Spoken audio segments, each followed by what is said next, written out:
What's up guys, this is Harshit back and with another video। यार basically आज पढ़ने वाले हैं इन्वायरमेंटल केमिस्ट्री। पूरी एनसीईआरटी की कॉन्साइज फॉर्म है। ये पीडीएफ एनसीईआरटी को कॉन्साइज करके डिज़ाइन किया गया है। बेसिकली मैंने इसे एलन के मॉड्यूल से लिया गया और मैंने मैच भी किया है कि एनसीईआरटी का पूरा कंटेंट इसमें मिलेगा, मतलब इसके बाहर से एक भी क्वेश्चन नहीं आने वाले हैं बेसिकली इस पीडीएफ के बाहर से। और जैसे एनसीईआरटी में होता है ना कि एज वी नो डैट और ये फला ढमका और ये कुछ आपको एक्टिविटी दे देते हैं, तो उन सबको हटा के एक कॉन्साइज पीडीएफ नोट्स बनाई गई है और इसी से आपको पढ़ना है। बेसिकली इसकी लिंक मैं अपने डिस्क्रिप्शन बॉक्स में दे दूँगा, ठीक है। और तो चलिए स्टार्ट करते हैं। देखिए इन्वायरमेंटल पॉल्यूशन, इन्वायरमेंट कैसे बनता है? इन्वायरमेंट तीन चीज़ से बनता है, एटमॉस्फेयर, अर्थ क्रस्ट और वाटर, ठीक है। तो बेसिकली इसमें ये बोल रहा है कि जो सब्सटेंस होते हैं वो जो पॉल्यूशन क्रिएट करते हैं उनको पॉल्यूटेंट्स बोलते हैं, और जो पॉल्यूटेंट्स होते हैं वो सॉलिड भी हो सकते हैं, लिक्विड भी हो सकते हैं और गैसेस फॉर्म में भी हो सकते हैं। और जैसे जो पॉल्यूटेंट्स होते हैं वो दो टाइप्स के होते हैं, एक बायोडिग्रेडेबल होता है, एक नॉन बायोडिग्रेडेबल होता है, या फिर एक बायोडिग्रेडेबल होता है और एक सोली बायोडिग्रेडेबल होता है, ठीक है। तो वो जो स्लोली बायोडिग्रेडेबल होता है तो वो तो ठीक है, लेकिन जो नॉन बायोडिग्रेडेबल होता है वो इन्वायरमेंट में अनचेंज रह जाता है मेनी डिकेड्स तक, ठीक है। जैसे कि डीडीटी हो गया, प्लास्टिक हो गया, मेटल्स हो गया, न्यूक्लियर वेस्ट हो गया, ठीक है। Pollutant originate from the sources that gas transported by the air, water और dumped into the soil by human beings, cause the undesirable changes on surrounding, cause effect on plant, human and animals। अब देखिए environmental pollution तो आप समझ गए basic चीज़ें क्या है इसमें। अब देखिए एटमॉस्फेरिक पॉल्यूशन क्या है। एटमॉस्फेयर में जैसे किस रीजन में लाई करता है, तो जीरो से मतलब अर्थ क्रस्ट से 10 किलोमीटर अपर जाएंगे तो उसको ट्रोपोस्फेयर बोलते हैं, ठीक है। और ट्रोपोस्फेयर में ही एटमॉस्फेयर लाई करता है, ये आपने पढ़ा होगा एसएसटी में। देखिए troposphere is a turbulent dusty zone containing air.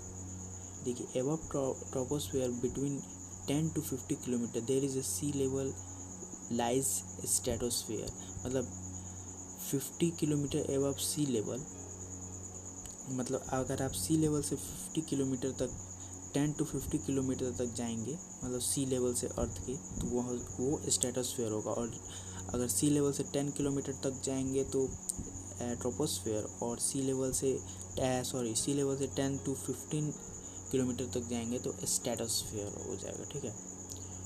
अब देखिए इसमें भी दो टाइप्स के पॉल्यूशन आ जाते हैं, एटमॉस्फेरिक पॉल्यूशन। पहले आप इसे चार्ट से समझिए। देखिए पॉल्यूशन में आज हम लोग डिस्कस करेंगे environmental pollution, atmospheric pollution, water pollution, soil pollution और इंडस्ट्रियल वेस्ट। इसी के अंदर पूरी एनसीईआरटी रिवॉल्व कर रही है। इसी में आपको ओजोन लेयर डिप्लेशन वगैरह सारे टॉपिक्स आएंगे।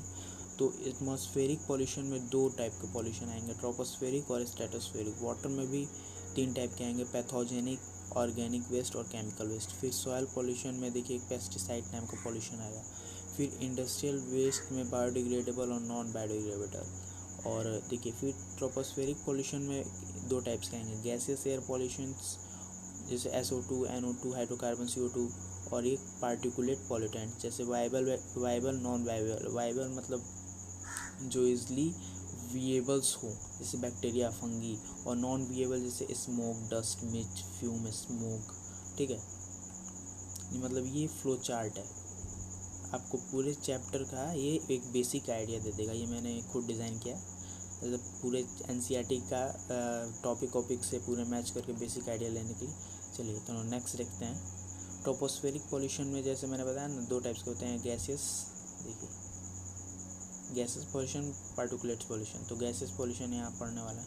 देखिए गैसेस एयर पॉल्यूटेंट्स जैसे oxide of sulphur, nitrogen, carbon, hydrogen, sulphide, hydrocarbon, ozone, these are the oxidants.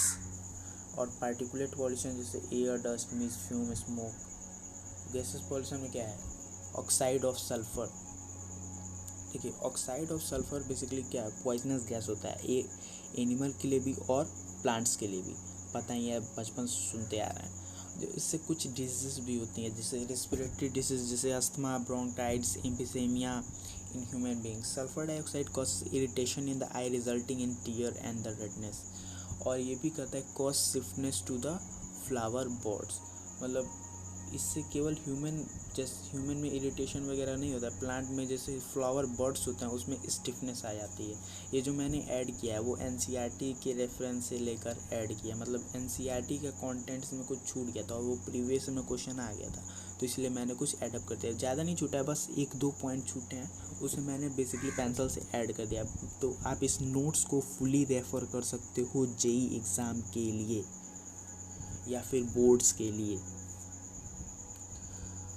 अब देखिए क्या होता है, uncatalytic oxidation of sulphur dioxide is so however the presence of particulate matter air catalyse and. देखिए जो sulphur और oxygen का जो रिएक्शन होता है बेसिकली वो मतलब थर्मोडाइनमिकली उतना स्टेबल नहीं होता है, लेकिन अगर जो पार्टिकुलेट्स मैटर है उसमें इस रिएक्शन में अगर वो कैटलिस्ट का काम करते हैं तो वो रिएक्शन ईजिली हो जाता है, ठीक है। तो देखिए SO2 + O2, सल्फर डाइऑक्साइड से ऑक्सीजन जब रिएक्ट कर रहा है तो क्या फॉर्म कर रहा है SO3, और फिर SO3 + वाटर, तो SO3 और वाटर क्या बना रहे हैं, एसिड रैन। तो SO3 हमारे लिए नुकसानदायक है SO3 गैस, क्योंकि SO3 जब भी उसको वाटर मिलेगा तो H2SO4 एसिड बना लेगा और वो बेसिकली वो एसिड रैन का कॉज होगा। The reaction also promoted by the ozone and hydrogen process. देखिए SO2 + O3 this gives SO3। देखिए जो SO2 है वो SO3 बनाने में ओजोन भी हेल्प करता है, O3 मीन्स ओजोन, और फिर SO2 को H2SO4, ये तो मान लीजिए SO3 नहीं बना रही है, डायरेक्ट H2SO4 बना दे रहा है, ये तो बेचारा SO3 बना रहा है ओजोन, फिर SO3 वाटर से रिएक्ट करके तब H2SO4 बनाएगा, लेकिन हाइड्रोजन परऑक्साइड जो है वो डायरेक्ट H2SO4 बना दे रहा है, जो कि एसिड रेन में कंट्रीब्यूट कर रहा है।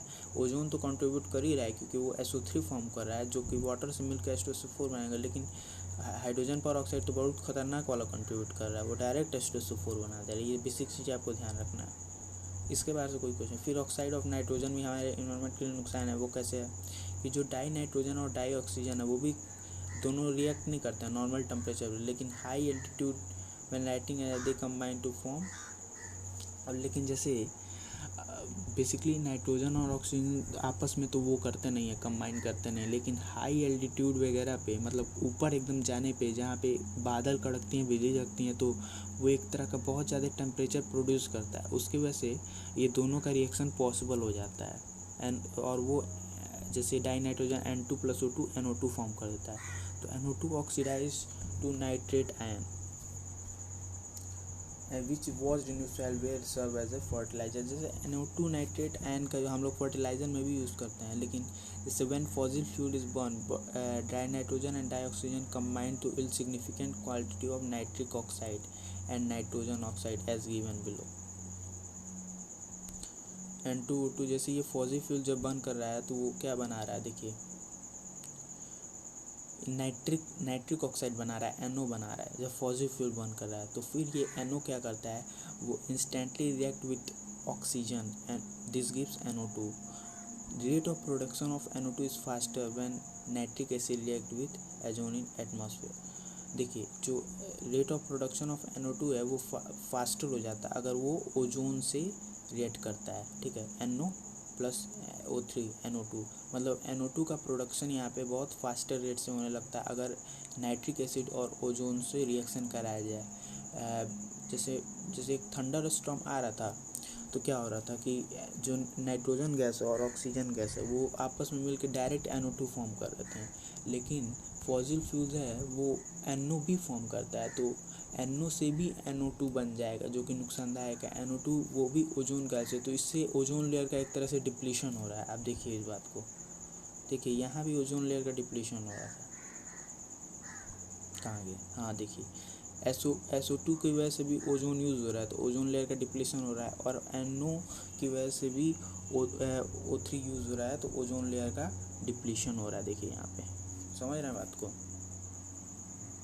Higher concentration of NO2 damage the leaves of plants and retard the rate of photosynthesis also lung, जैसे ये इसकी वो है। और NO2 से एक और क्या होता है, NO2 जब वाटर से रिएक्ट करेगा तो HNO3 बनाएगा, और HNO3 क्या है, एसिड रेन में कंट्रीब्यूट करता है। Hydrocarbon are formed by the complete combustion of fuels used in automobile that are carcinogenic. Hydrocarbon कौन से प्रोड्यूस होता है, जो व्हीकल्स में फ्यूल जब बर्न होते हैं तब प्रोड्यूस होता है, और ये कार्सियोजेनिक भी होता है, जो कौन प्रोड्यूस करता है, जैसे मीथेन, इथेन एग्जांपल ले सकते हैं. Oxide of carbon monoxide black the delivery oxygen and tissues is produced the result of incomplete combustion of carbon. It binds the hemoglobin form. Carboxyhemoglobin is about 300 times more stable and the concentration. मतलब ये बोलना चाह रहा है कि जो carbon monoxide हमारे environment में प्रोड्यूस होता है उसकी वजह से, जैसे जो होमोग्लोबिन से ऑक्सीजन मिलके एक कॉम्प्लेक्स फॉर्म करते हैं हमारे मतलब ब्लड में, लेकिन अगर कार्बन मोनोऑक्साइड ऑक्सीजन की जगह हमारे वेसल्स में चल गए तो वो ऐसा कॉम्प्लेक्स फॉर्म करेंगे जो कि 10 टाइम्स स्ट्रॉन्गर होगा, 10 टाइम्स स्टेबल होगा ऑक्सीजन के कॉम्प्लेक्स से. तो बेसिकली वो रिएक्शन प्रेफर होना चाहेगा, ठीक है, रिएक्शन प्रेफर होना चाहेगा, और वो बेसिकली वो क्योंकि वो 300 टाइम मोर स्टेबल है in compare to the oxygen haemoglobin complex. तो अबाउट 3 अगर ऐसा कॉम्प्लेक्स केवल पूरे ब्लड का 3 या 4% भी बन जाए तो पर्सन की तुरंत डेथ हो सकती है. आप ये मान लो, जैसे बोला जाता है ना, बंद कमरे में कोयला जला के रखने से अगर रात भर आदमी को सुला दो तो हमेशा के लिए सो जाएगा. ये डायलॉग सुना है ना, बस वही है. तो उस टाइम ऑक्सीजन की डिफिशिएंसी की वजह से बर्न करने पे कार्बन मोनोऑक्साइड प्रोड्यूस होता है, कार्बन डाइऑक्साइड नहीं प्रोड्यूस होता है. देखिए carbon dioxide release into the, अब देखिए कार्बन मोनोऑक्साइड हो गया, ऑक्साइड ऑफ कार्बन खतरनाक है, तो कार्बन मोनोऑक्साइड है, कार्बन डाइऑक्साइड है. Carbon dioxide release in atmosphere by the liberation of fossil fuels energy by decomposition of limestone manufacturing cement. Basically इनकी वजह से कार्बन डाइऑक्साइड प्रोड्यूस होता है. ड्यूरिंग वॉल्केनिक इरप्शन की वजह से प्रोड्यूस होता है, जिससे ये 0.03% of volume of atmosphere occupy किया रहता है. The increase amount of CO2 is mainly responsible for the global warming. जैसे जो CO2 अगर इन्वायरमेंट में इनकी क्वांटिटी बहुत ज़्यादा होती है तो वो बेसिकली ये मेन कॉज होते हैं ग्लोबल वार्मिंग. ग्लोबल वार्मिंग आपको बहुत अच्छे से पता होगा यार, मुझे लग रहा है 8 से पढ़ते आ रहे हैं हम लोग ग्लोबल वार्मिंग. तो इसीलिए ग्लोबल वार्मिंग में पढ़ाने वाला हूँ नहीं. बेसिकली आप एक रफ आइडिया ले लो, उससे अधिक पूछेगा भी नहीं. हम बेसिकली इससे क्वेश्चन नहीं पूछता है. ग्लोबल वार्मिंग ग्रीन हाउस बस पूछ देगा ग्रीन हाउस गैसेस कौन कौन से हैं. अब ये अबाउट 70% और सोशल, जैसे हमको पता है सन एनर्जी अर्थ पे आता है विच इंक्रीज टेम्परेचर इंक्रीज होता है, लेकिन अर्थ में कुछ गैसेज होते हैं. हाँ ये आपको याद रखना है, methane, ozone, chlorofluorocarbon, carbon dioxide, ये जो होते हैं गैसेज होते हैं वो ग्रीन हाउस गैसेज होते हैं. बेसिकली वो हीट को ट्रैप कर लेते हैं अर्थ पे, और वाटर वेपर भी होता है. They add heating of the atmosphere cause global warming. मतलब वो हीट को ट्रैप कर लेंगे तो अर्थ सरफेस का टेम्परेचर बढ़ जाएगा जो कि ग्लोबल वार्मिंग कॉज करेगा. अब बेसिकली आपको याद रखना है if the amount of carbon dioxide cause the delicate process. हाँ जैसे मैंने देखा है ना कि पीछे बताया कि पूरे एटमॉस्फेयर का 0.03% कार्बन डाइऑक्साइड जो होता है वो कंटेंट किया रहता है वॉल्यूम. अगर उससे ज़्यादा क्वांटिटी हो जाएगा तो वो ग्लोबल वार्मिंग में कंट्रीब्यूट करने लगेगा, क्योंकि उतनी ही रिक्वायरमेंट है अर्थ को कार्बन डाइऑक्साइड की. अगर उससे ज़्यादा होगा तो वो हीट को ट्रैप करने का भी काम करता है. तो बेसिकली उससे global warming uneven rise in temperature of earth हो जाएगा, जिससे कि ग्लेशियर वगैरह मेल्ट हो रहा है. आपको पता है ग्लोबल वार्मिंग के क्या इफेक्ट पड़ रहा है हमारे अर्थ की temperature day by day rise होते जा रही है, जो कि अगर नेचुरल जो ग्लेशियर्स वगैरह हैं, आइस वगैरह हैं, वो मेल्ट हो रहे हैं. बेसिकली ये ग्लोबल वार्मिंग का कॉन्सेप्ट है. आपको जो इसमें ध्यान रखना था, मैं पूरा प्रीवियस ईयर देख के बैठा हूँ तो बता रहा है, जिसमें आपको ध्यान रखना था यही ध्यान रखना था, ठीक है. अब एसिड रेन आपको पता ही है, जैसे जब एसिड रेन का pH होता है, जैसे एसिड का क्या होता है, जब pH जब लेस देन 7 होता है तो एसिडिक नेचर कंटेंट किया रहता है. तो एसिड जब pH होता है 5.6 होता है, क्योंकि वो H+ आयन की प्रेजेंस की, ये पता ही है आपको. अब देखिए फॉर्म कैसे होता है, जैसे हमारे इन्वायरमेंट में क्या है, H2O है, CO2 है, दोनों मिलके कार्बोलिक एसिड बनाएंगे. कार्बोलिक एसिड जब डिसोसिएट होंगे तो H+ डिसोसिएट करेगा HCO3- गैस के, तो H+ की वजह से pH राइज होगा. देखिए जब 5.6 pH से जब नीचे जाएगा वाटर का वो उसकी क्वांटिटी 5.6 pH से नीचे जाएगी तो बेसिकली वो एसिड रैन कहलाएगा। और ये जो रैन वाटर का नॉमिनल pH 5.6 होता है।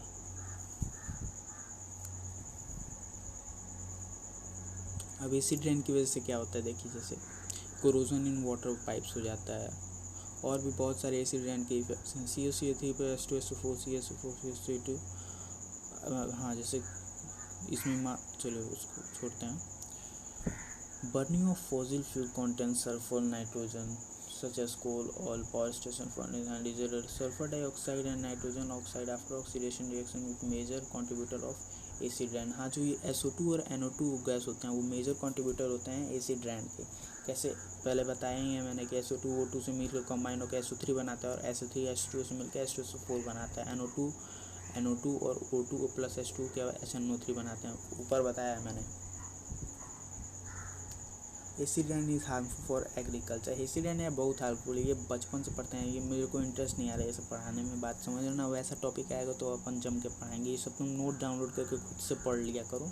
चाहे मैं एक रफ आइडिया दे रहा हूँ उसके बाद जो कुछ नहीं आएगा।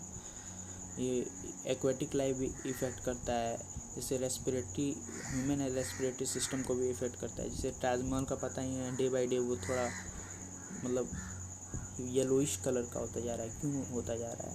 क्योंकि जैसे मैं बता रहा हूँ कि जैसे जो मार्बल्स वगैरह होते हैं ना वो CaCO3 के कंपोजिशन से बने होते हैं। मार्बल्स हो गया, स्लेट्स हो गए। तो जब CaCO3 और H2SO4 का जो कि एसिड रेन में आ रहा है उसका रिएक्शन होगा तो वो CaSO4 CO2 plus H2 produce करेगा, जो कि उसके ब्लैकनेस और येलोनेस का रीज़न है। इससे आप समझ गए होगा।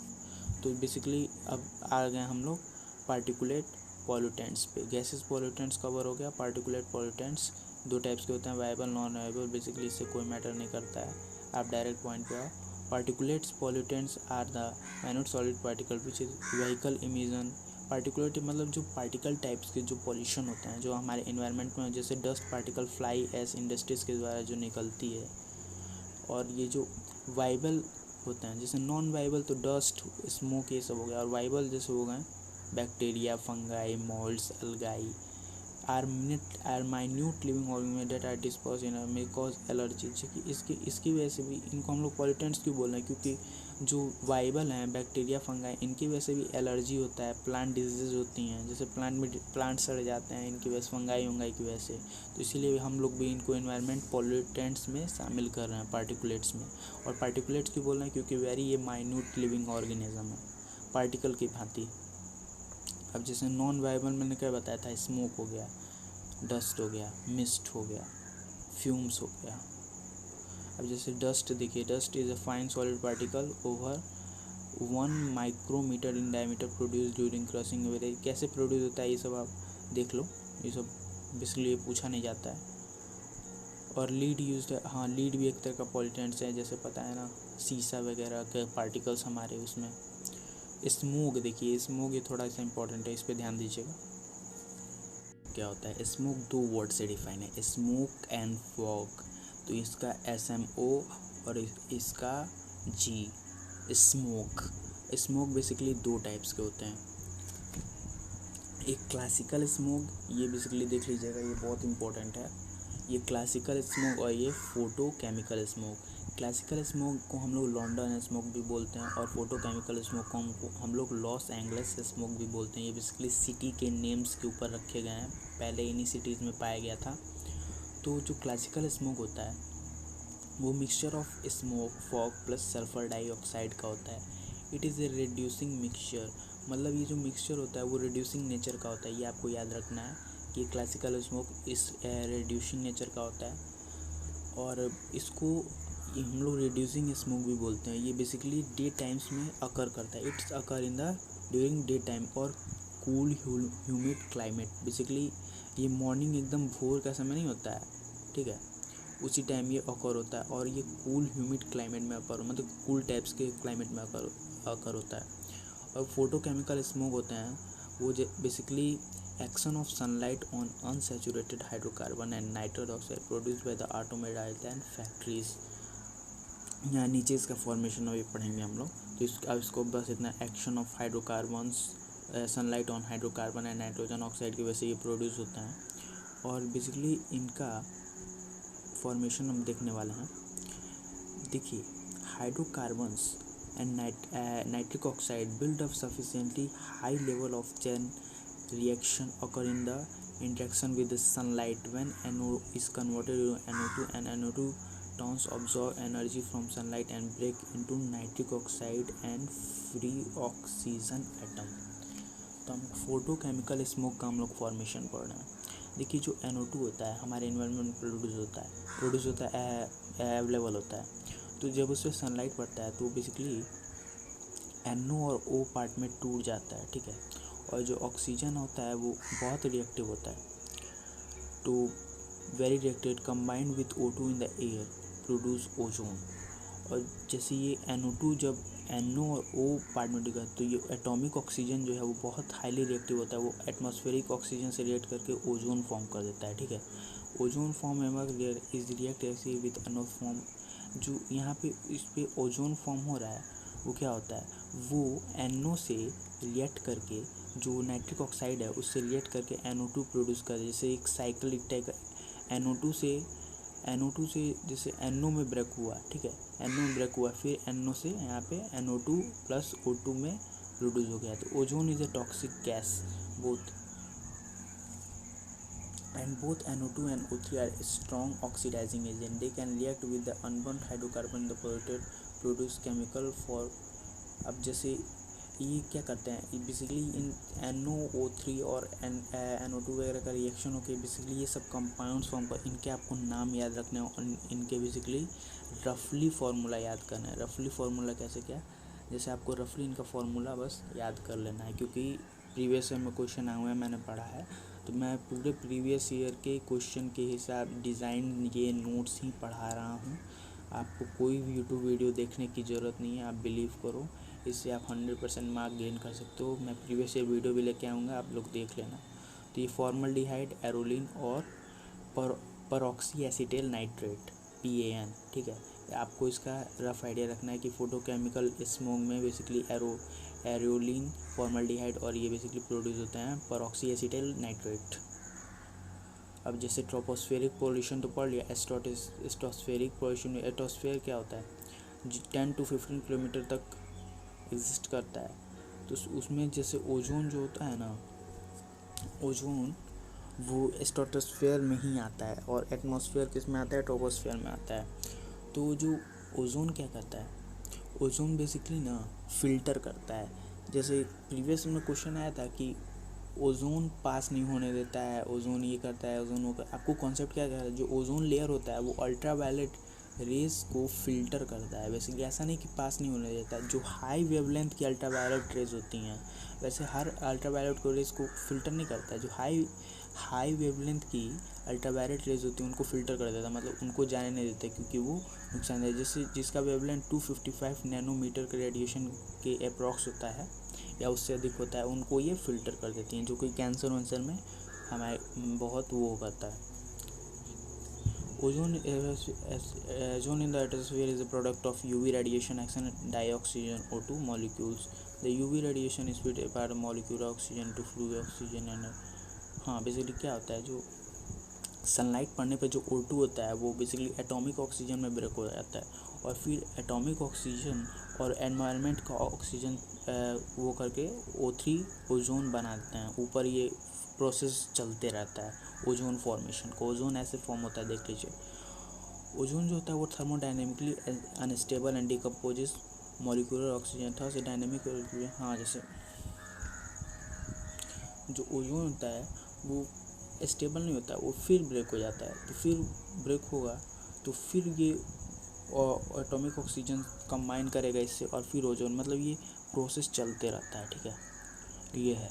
और ये जैसे कंपाउंड CFCs होते हैं, जैसे फ्यूरॉन्स भी बोला जाता है, वो अगर एनवायरनमेंट हम लोग रिलीज़ करेंगे तो they get broken up by UV radiation and releasing free radical. देखिए, मैं बता रहा हूँ, ये कॉन्सेप्ट थोड़ा दिमाग खोल के पढ़िएगा। जो CFC होती हैं वो जैसे फ्रीज वगैरह में क्लोरोफ्लोरोकार्बन, आजकल तो वैसे दूसरा इसके अल्टरनेटिव्स गैस यूज़ किए जा रहे हैं अकॉर्डिंग टू WHO का गाइडलाइन सबसे आई है क्लोरोफ्लोरोकार्बन पे, तो तब से दूसरे अल्टरनेटिव्स गैस यूज़ हो रहे हैं, लेकिन पहले बहुत ज़बरदस्त यूज़ किया जाता था। और ये बेसिकली क्लोरोफ्लोरोकार्बन एटमॉस्फेयर में जाके यूवी रेडिएशन की वजह से ब्रेक हो जाती हैं। अगर ऊपर जाएंगे तो ऊपर यूवी रेज पड़ेगा और ये ब्रेक हो जाएंगी।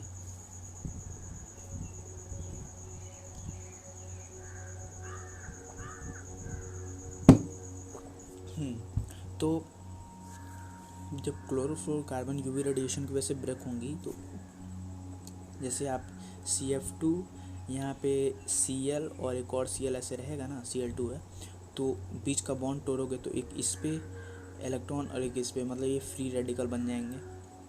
केमिस्ट्री में ऐसे बहुत रिएक्शन पड़े होंगे। तो ये जनरेट क्या करेगा, क्लोरीन का फ्री रेडिकल जनरेट करेगा।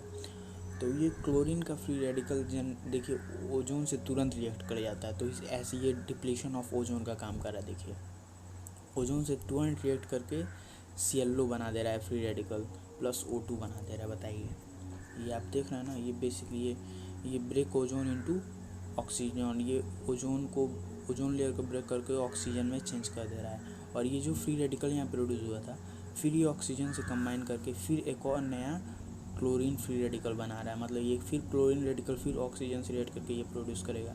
मतलब कितना खतरनाक रिएक्शन हो रहा है यहाँ पे, पता है ना। अब देखिए, जैसे एक सवाल आता है दिमाग में कि यार जो अंटार्कटिका होती है वहाँ पे तो उतनी पॉपुलेशन ज़्यादा भी नहीं है, मतलब वहाँ पे ना के बराबर पॉपुलेशन है। वहाँ क्लोरोफ्लोरोकार्बन, ये पॉल्यूशंस वगैरह, ये ऑक्साइड्स वगैरह जो ओजोन से रिएक्ट करते हैं, नाइट्रिक ऑक्साइड वगैरह जो ओजोन को डिप्लीट करते हैं, वो गैस तो प्रोड्यूस होते नहीं होंगे। तब भी अंटार्कटिका में सुनने में आता है वहाँ पे ओजोन होल्स हैं बड़े बड़े। ऐसा क्यों है? तो उसका रीज़न यही पता चलेगा कि in summer season nitrogen dioxide and methane react with chlorine monoxide and chlorine atoms forming a chlorine sinks. जैसे जो समर सीजन में नाइट्रोजन डाइऑक्साइड्स होते हैं, मीथेन होते हैं, वो दोनों रिएक्ट करके एक क्लोरीन सिंक का फॉर्म करते हैं। जैसे जो ये ClO फ्री रेडिकल है, इसमें नाइट्रोजन डाइऑक्साइड में कंबाइन करेगा, ClO NO2 फॉर्म करेगा। तो ये बेसिकली और ये क्या होगा, ClO NO2 ये जब फॉर्म करेगा तो ये बेसिकली क्या कर रहा है, ये NO2 है वो ClO फ्री रेडिकल को अपने में सिंक का काम कर रहा है। मतलब ये दोनों मिल जा रहे हैं तो ये बेसिकली नॉन हार्मोनियस हो जा रहे हैं। जैसे ये ClO फ्री रेडिकल होगा तो ये आगे जाके Cl फ्री रेडिकल प्रोड्यूस करेगा, तो वो जो कि ओजोन से रिएक्ट करके हार्मफुल है, एक तरह का ओजोन लेयर डिप्लीट करेगा। ऐसे ही यहाँ भी CH4 ये इसको फ्री रेडिकल को अपने में सिंक करके कंपाउंड फॉर्म कर दे रहा है। तो देख रहे हैं ना, बेसिकली ये काम कर रही है, ये चीज़ यहाँ पे बोल रहा है। Where is in winter special type, summer की बात हो रही है यहाँ पे, लेकिन एक विंटर में special type of cloud car polar stratospheric cloud provide a surface on which chlorine nitrate form. देखिए, जैसे अब क्या होता है कि विंटर सीजन में एक स्पेशल टाइप्स के क्लाउड होते हैं जो कि क्लोरीन नाइट्रेट फॉर्म होते हैं उससे। और वो जो क्लोरीन नाइट्रेट जो होता है, अगर वो वाटर से हाइड्रोलाइज किया जाता है, इसमें क्या लिखा है देखिए, ऑन क्लोरीन नाइट्रेट फॉर्म और get hydrolyse from hydrochloric acid से hydrolyse hypochlorous use to form hypochlorous reaction in SN6। हाँ देखिए, जो है आपका क्लोरीन नाइट्रेट जो फॉर्म हो रहा है यहाँ पे, वो हाइड्रोलाइज हो जा रहा है, वो हाइपोहेलिस एसिड फॉर्म कर रहा है ये, ठीक है। हाइपोहेलिस एसिड में यहाँ पे क्लोरीन है तो हाइपोक्लोरस एसिड इसका नाम पड़ जाएगा, ठीक है। और ये hypochlorous acid basically also react with hydrogen chloride to protein to give a molecule of fluorine. अब ये यहाँ पे जो हाइपोक्लोरस एसिड है, वो जो क्या होता है कि HOCl है, वो यूवी रेडिएशन की प्रेजेंस की वजह से वो OH फ्री रेडिकल और Cl फ्री रेडिकल में ब्रेक हो जाता है, और Cl फ्री रेडिकल फिर ओजोन से कंबाइन करके उसको डिप्लीट करने लगता है। बेसिकली यही कहना चाह रहा है कि जो जब विंटर में पोलर क्लाउड्स होते हैं वो बेसिकली क्लोरीन नाइट्रेट्स के क्लाउड्स होते हैं, पोलर स्ट्रेटोस्फेरिक क्लाउड्स, वो हाइड्रोलाइज होके वो एक तरह का एचओ हाइपोहेलस एसिड बनाता है, हाइपोक्लोरस एसिड। जो हाइपोक्लोरस एसिड ऊपर यूवी रेडिएशन की वजह से ब्रेक होके क्लोरीन फ्री रेडिकल प्रोड्यूस करता है, ये बात ये कहना चाह रहा है। और फिर ये जो क्लोरीन नाइट्रेट है वो HCl से भी रिएक्ट करके Cl2 प्रोड्यूस करा, क्लोरीन एटमॉस्फेयर में प्रोड्यूस करा, जो कि वो भी बहुत ज़्यादा खतरनाक है। क्यों? क्योंकि क्लोरीन प्रोड्यूस करा तो क्लोरीन भी यूवी रेडिएशन की वजह से क्लोरीन वो फ्री रेडिकल में ब्रेक होगा। समझ रहे हैं ना बात को? और फिर देखिए अब वाटर पॉल्यूशन में क्या होता है। अब जैसे हम लोगों ने क्या क्या पढ़ लिया, एटमॉस्फेरिक पॉल्यूशन पढ़ लिया, एनवायरमेंटल पॉल्यूशन पढ़ लिया, एटमॉस्फेरिक पॉल्यूशन में ट्रोपोस्फेरिक और स्ट्रेटोस्फेरिक पॉल्यूशन पढ़ लिया। अब वाटर पॉल्यूशन पढ़ना है। वाटर पॉल्यूशन में मैंने बताया था कॉज क्या क्या होते हैं, पैथोजेंस, ऑर्गेनिक। पैथोजन जैसे एजेंट्स होते हैं, जैसे ऑर्गेनिक एजेंट्स नहीं होते हैं बैक्टीरिया वगैरह, उनको हम लोग पैथोजेंस बोलते हैं। कॉज ऑफ वाटर पैथोजेंस की वजह से हो जाता है, ऑर्गेनिक वेस्ट की वजह से वाटर पॉल्यूशन भी होता है। जैसे ऑर्गेनिक वेस्ट जैसे कि लीफ, ग्रास, ट्रैश हम लोग पानी में फेंक देते हैं, वो भी एक तरह का वाटर पॉल्यूशन का काम करता है। आल्सो डिके वाटर को, पानी को सड़ाने में काम करता है, वो फ्रेश वाटर को सड़ा देता है, लीफ, ऑर्गेनिक वेस्ट जितने भी होते हैं। अब जैसे loss population of bacteria decomposes से organic matter presence water can reach the concentration of 10। अब जैसे ये है कि जब अगर वाटर में ऑर्गेनिक वेस्ट फेंका जाएगा तो जो कुछ बैक्टीरिया होते हैं वो ऑर्गेनिक वेस्ट को मतलब क्लीन करते हैं। बात समझ रहे हैं ना? कोई आपको सुना होगा बैक्टीरिया गंदगी को भी साफ़ करते हैं पानी के, मतलब उसमें ऑर्गेनिक वेस्ट को वो लोग कंज्यूम करने लगते हैं। तो वो बैक्टीरिया जो होते हैं वो बेसिकली एरोबिक बैक्टीरिया होते हैं। तो अगर वो वर्क करेंगे बेसिकली तो उनको ऑक्सीजन की रिक्वायरमेंट होगी, तो ऑक्सीजन की रिक्वायरमेंट होगी तो बेसिकली वो वाटर से ऑक्सीजन लेंगे, वाटर से ऑक्सीजन लेंगे तो वो क्या बोलते हैं, जब वाटर में जो डिमांड होगा ऑक्सीजन का वो इंक्रीज़ हो जाएगा,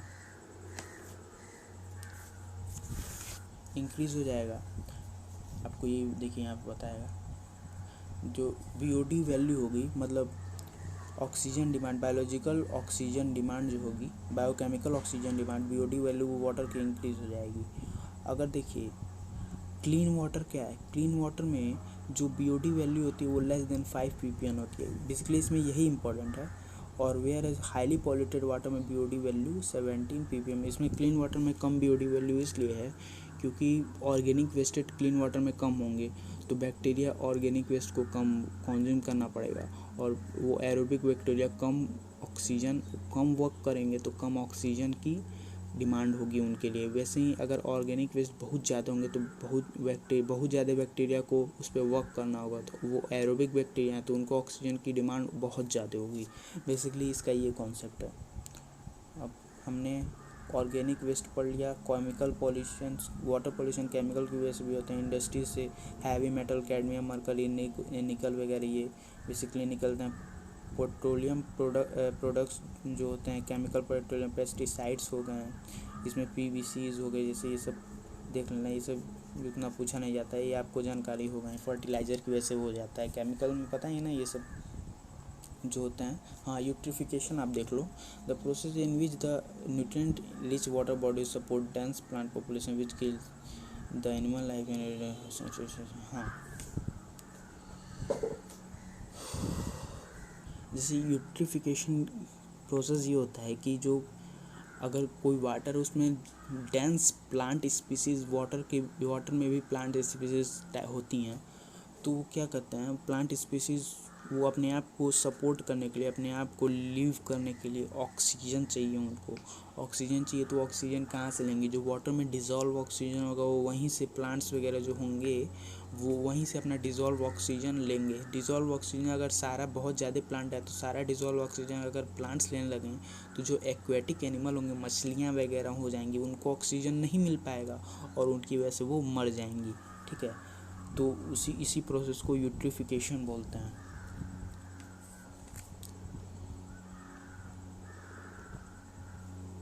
बेसिकली केमिकल पॉल्यूशन में बस इतना ही था।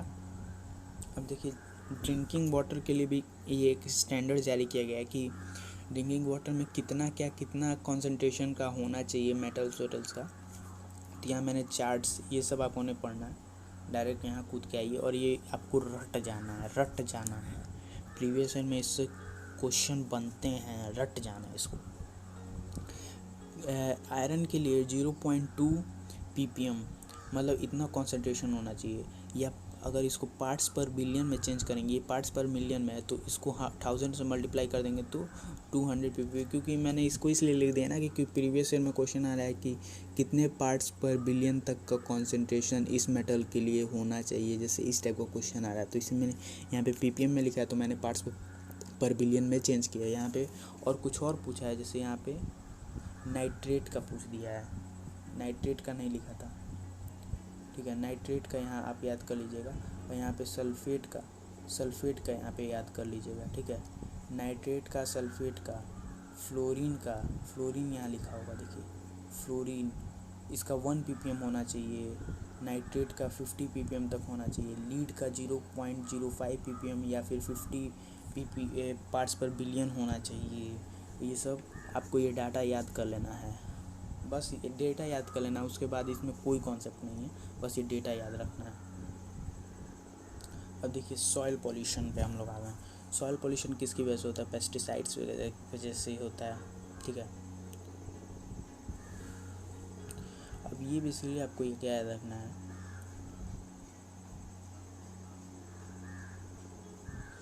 कि सपोज करिए, इसको थोड़ा ध्यान देना, अगर ये मॉलिक्यूलर लेवल पे हम कोई एनिमल ले लें, मच्छर ले लें या फिर इंसेक्ट्स कोई ले लें, ठीक है।